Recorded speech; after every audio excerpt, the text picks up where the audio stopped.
ഭിക്ഷാകാരനും എല്ലാ പ്രധാനപ്പെട്ട കൃതികളിലെയും കഥാപാത്രങ്ങൾ ഈ സമൂഹത്തിലെ ഏറ്റവും സാധാരണ മനുഷ്യരെ സാധാരണ എഴുത്തിൻ്റെ വഴിയിൽ നിന്നും വേറിട്ട് സഞ്ചരിച്ച് തൻ്റെ മനസ്സിൽ ഉണ്ടായിരുന്ന അമർഷവും പ്രതിഷേധവും ദേഷ്യവും എതിർപ്പും എല്ലാം തൻ്റെ കഥാപാത്രങ്ങളിലൂടെ തൻ്റെ കഥകളിലൂടെ അദ്ദേഹം ആവിഷ്കരിക്കാൻ ശ്രമിച്ചു എന്നുള്ളതാണ്. എതിർപ്പെന്നുള്ള ആത്മകഥ തന്നെ എത്ര ആത്മാർത്ഥതയുള്ള ഒരു ആത്മകഥയാണ്. പലരും ആത്മകഥയും ജീവചരിത്രങ്ങളും എല്ലാം എഴുതുമ്പോൾ ഒരുപാട് കാര്യങ്ങൾ മറന്നു പോവുകയും അപ്രിയങ്ങളായ കാര്യങ്ങൾ മറന്നു പോവുകയും ചില കാര്യങ്ങൾ കൂട്ടിച്ചേർക്കുകയും ചെയ്യും. ഇല്ലാത്ത കാര്യങ്ങൾ ഈ മനുഷ്യൻ സത്യസന്ധമായിട്ടാണ് തൻ്റെ ആത്മകഥ എഴുതുന്നത്. അതിനിപ്പോൾ ഞാൻ ഇങ്ങനെ എഴുതിക്കൊണ്ടേയിരിക്കുകയാണ്. ചിലരിങ്ങനെ എഴുതാൻ വേണ്ടി എഴുതും, ചിലർക്ക് എഴുതാതിരിക്കാൻ നിവൃത്തിയില്ലാത്തത് കൊണ്ട് എഴുതും. ഞാൻ അങ്ങനെ എഴുതാതിരിക്കാൻ ഒരു നിവൃത്തിയും ഇല്ലാത്തത് കൊണ്ടാണ് ഞാൻ എഴുതുന്നത് എന്ന് വ്യക്തമായി പറഞ്ഞ ഒരാൾ.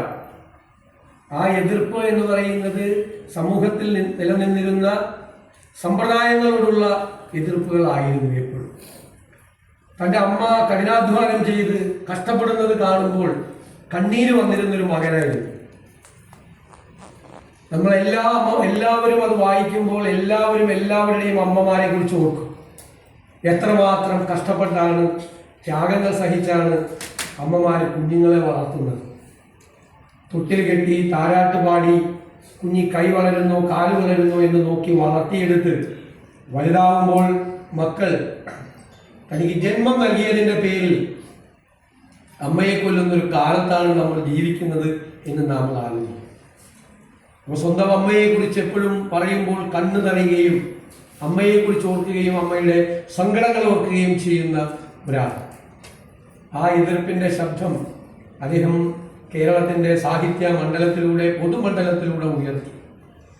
അത് നിത്യജീവിതത്തിലും അതുണ്ടായിരുന്നു.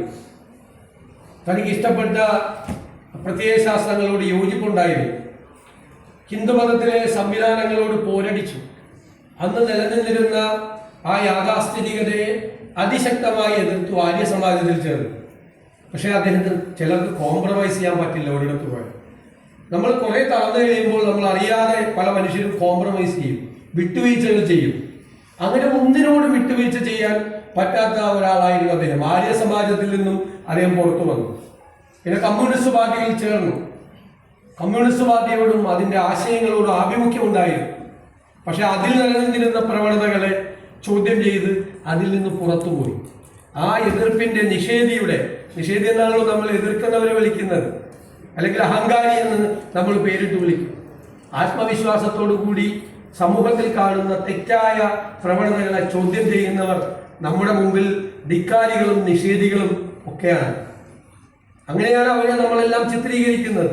പക്ഷെ അവരെല്ലാം ജീവിത യാഥാർത്ഥ്യങ്ങളെ കൂടുതൽ മനസ്സിലാക്കി ജീവിതത്തിലെ മനുഷ്യൻ അനുഭവിക്കുന്ന പ്രയാസങ്ങളെ നേരിട്ടറിഞ്ഞ് അതിനെ ഹൃദയത്തോട് ചേർത്ത് നിർത്തി അതിനോടുള്ള പ്രതിഷേധവും അമർഷവും നിരാശയും സങ്കടവും വാക്കുകളിലൂടെ, അതിമനോഹരമായ വാക്കുകളിലൂടെ പ്രതിഫലിപ്പിച്ച് ഒരു സാഹിത്യ ലോകം തീർത്ത ഒരാളാണ് സി കേശവദേവ്.